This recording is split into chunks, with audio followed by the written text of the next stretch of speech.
How to turn retirement into a rewirement. 7 steps to find purpose again. You know, there's a question I've been hearing a lot lately from friends just like you. Is this really all there is now? Maybe you felt it too. That quiet moment when the house feels too still, or when you finish your morning coffee and wonder, what's next? Retirement was supposed to be the reward after decades of hard work, but for so many of us, it can start to feel like, well, like waiting, like the best part of a song is over, and now we're just tapping our feet, unsure what to do with the silence. But here's what I've learned. Retirement isn't an ending. It's a blank page. And together, we're going to write a brand new story, one I like to call Rewirement. It's about trading that feeling of what now for what's next. And I promise you, it's never too late to find purpose again. In this series, we'll walk through 7 steps to help you reignite that spark. Today, we'll start with the first 2, reflecting on what truly lights you up and daring to try something new. Let me tell you about my neighbor, Margaret.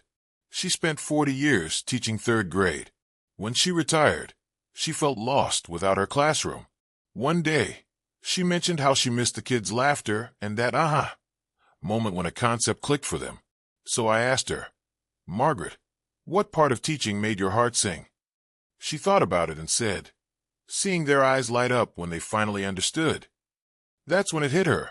She didn't miss grading papers or staff meetings. She missed making a difference. So she started tutoring kids at the library twice a week. Now, she's got a waiting list, and she glows when she talks about it. That's step 1. Reflect on your passions and values. Not the big, overwhelming, what's my life's purpose? Question. Just the simple things that made you feel alive. Grab a cup of tea, sit by the window, and ask yourself, when did I lose track of time? What made me feel proud? What would I do even if no one paid me? Maybe it was gardening, fixing things with your hands, mentoring new folks at work, or singing in the church choir. Don't rush this. It's like sifting through old photos. You'll find treasures you forgot were there. Now, here's where it gets exciting. Once you've remembered what matters to you, step 2 is all about exploring new interests and hobbies. Notice I said exploring, not mastering. You don't need to be perfect. You just need to be curious. Think about my friend Ben. He'd never picked up a paintbrush until he turned 72. He started with a $10 set from the craft store, watching YouTube tutorials in his garage. His first paintings? Well, let's just say they were abstract. But he kept at it. Now, his grandkids frame his landscapes, and he sells them at the local farmer's market. He didn't become Picasso. He became Ben, happier, more alive. The key is to start small and be kind to yourself. Always loved the idea of gardening? Buy 1 potted plant. Curious about technology? Ask your grandkid to show you how to video call. Then surprise them with a virtual tea date. Remember Ernie? He joined a woodworking class at the community center just to try it. On the 3rd week, he fumbled and glued his fingers together. Everyone laughed, including him. That class became his second family. What's beautiful about this stage of life is there's no report card, no deadlines. You're free to experiment. And if something doesn't stick, that's okay. It's not failure. It's just gathering data about what makes you come alive now. So, between now and our next chat, try this. Pick 1 tiny thing that's always intrigued you, something you've said, I wish I had time for that. Then, take 1 step. Look up a class, borrow a book from the library, or just talk to someone who's done it. That's how rewirement begins, not with a bang, but with a whisper of curiosity. And when we come back, we'll dive into 2 more steps that build on this foundation.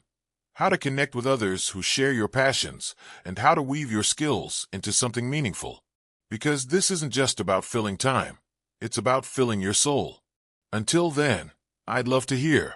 What's 1 thing you've been itching to try? Leave a comment below. We're all in this together. Remember that little whisper of curiosity we talked about last time? That quiet nudge to try something new? Well, hold on to that feeling, because today we're going to see how sharing that spark can light up not just your own world, but the worlds of others too. It's like taking a single candle flame and using it to light a whole room. Suddenly, everything feels warmer, brighter, and full of possibility. That brings us beautifully to step 3. Connect with kindred spirits. You know, one of the biggest surprises about this rewirement journey isn't just discovering new passions, it's discovering new people. Or maybe reconnecting with parts of yourself through others. Think about Dorothy. After her husband passed, her big, quiet house felt like an island. She'd always loved watching birds from her kitchen window, cardinals, blue jays, the occasional shy woodpecker. One day, she saw a flyer at the library for a local bird-watching group. Joining felt daunting. Walking with strangers? Talking. But she pushed past the butterflies.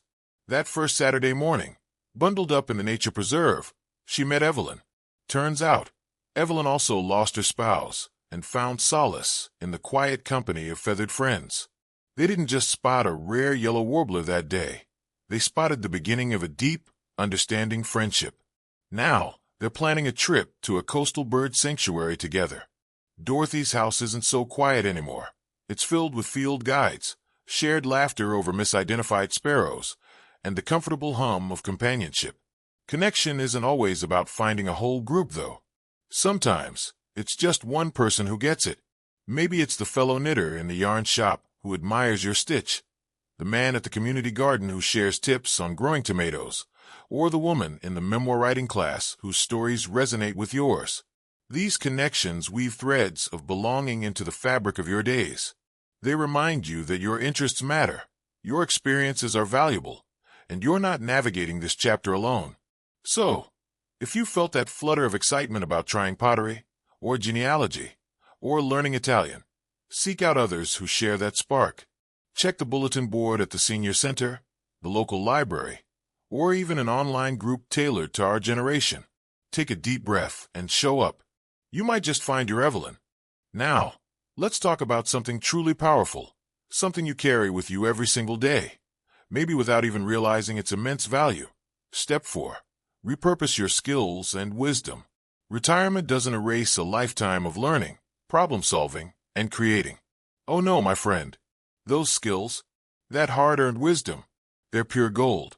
They're your superpower in this rewirement phase. The trick is to look at them with fresh eyes and ask, how else can I use this? Who else might need this? Take Hank. Hank was a master electrician for 45 years.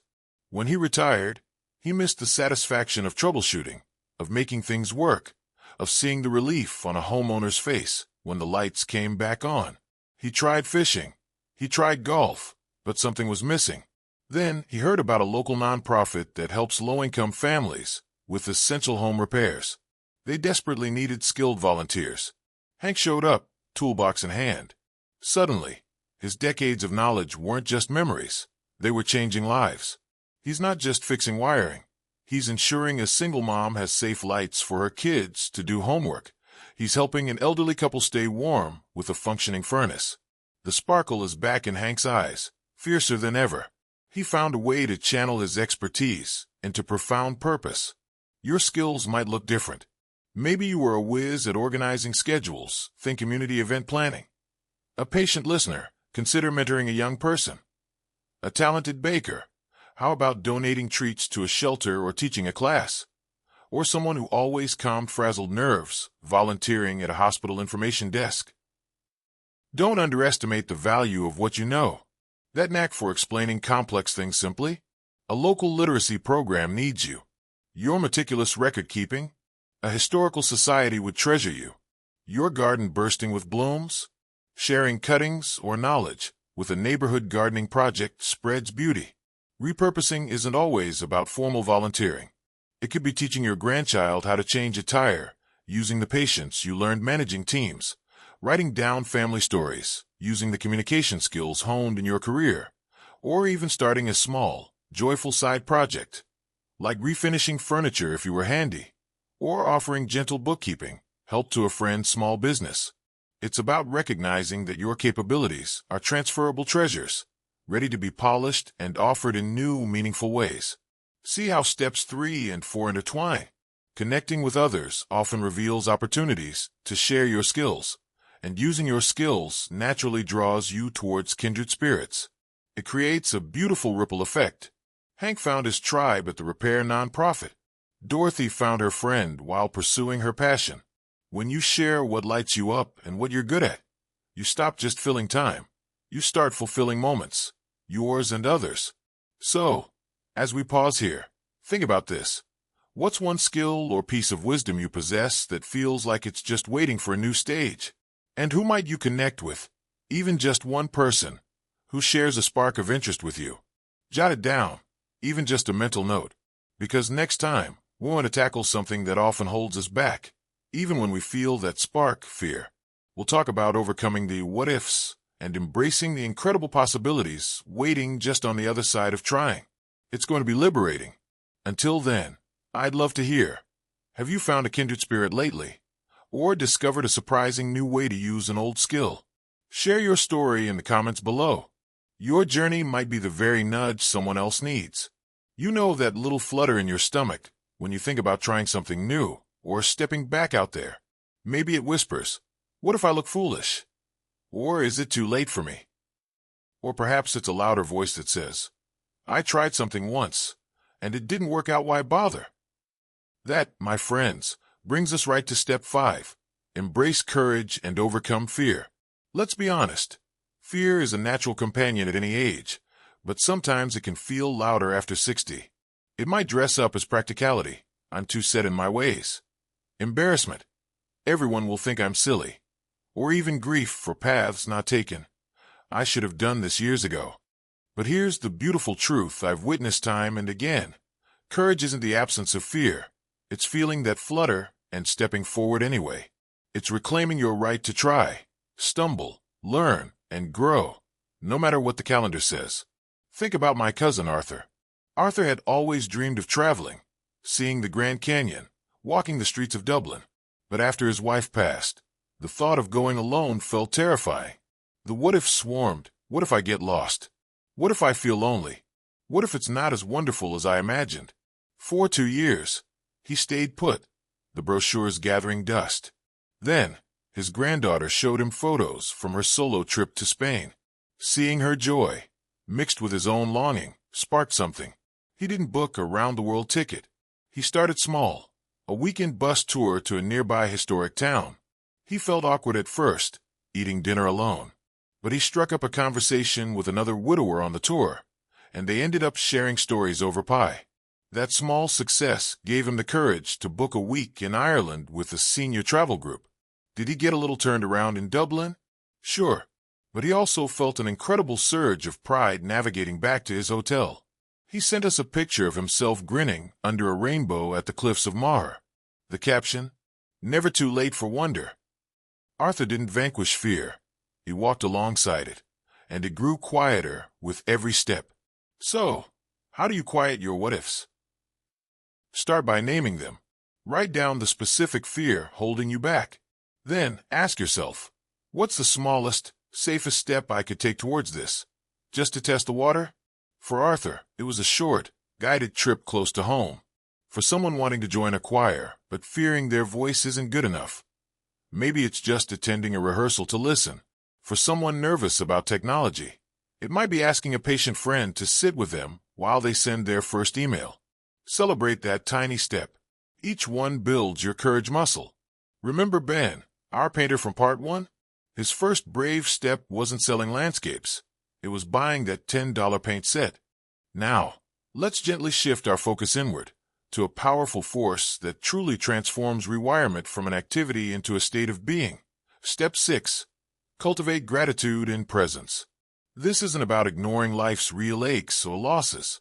It's about consciously choosing, moment by moment, to also notice the light filtering through the leaves, the warmth of a good cup of tea, the sound of a grandchild's laugh, or the simple satisfaction of a task completed. It's easy, especially when days feel long or routines become familiar, to slip into autopilot. We might find ourselves dwelling on what's harder now, what we miss, or what worries us about the future. Gratitude is the gentle art of reorienting our gaze. Think of Dorothy, our birdwatcher. On rainy days when she couldn't go out, she started noting the birds that did visit her feeder. The bright flash of a cardinal against gray skies, the determined little sparrow. She began keeping a simple joy journal, just 3 small things she noticed and appreciated each day. Some days it was big, a heartfelt call from an old friend. Other days, it was tiny. The perfect crunch of a fresh apple, the way the sunlight hit her favorite chair in the afternoon. This simple practice didn't erase her grief, but it created space around it for peace and even joy to coexist. Presence goes hand in hand with gratitude. It's about truly being where you are, not lost in yesterday or anxious about tomorrow. It's feeling the earth in your hands as you garden, truly listening to the music you put on, savoring the taste of your food, or feeling the rhythm of your breath during a quiet moment. This deep presence is a gift of the season of life. We often have more freedom from the frantic pace that defined earlier decades. How do you cultivate this? You don't need hours of meditation unless you want to. Try this. Pause and breathe. Several times a day, just stop. Take 3 slow, deep breaths. Notice where your feet are.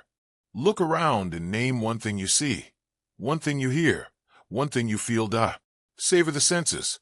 When drinking your coffee, really taste it. When walking, feel the air on your skin. Notice the colors around you. When talking to someone, truly listen to their words and tone. The daily 3. Like Dorothy, jot down 3 things you felt grateful for today. They can be profound or wonderfully ordinary. Writing them down anchors them. Cultivating gratitude and presence isn't about pretending everything is perfect. It's about choosing to acknowledge the goodness that is here, right now. It fills your rewirement journey with a richness that external achievements alone can't provide. It's the deep soil where purpose takes root and flourishes. Arthur, stepping off the bus in that small historic town, chose presence. He chose to notice the unfamiliar architecture, the scent of baking bread from a local shop, the kindness in the tour guide's voice. That choice transformed his trip from a potential ordeal into an adventure.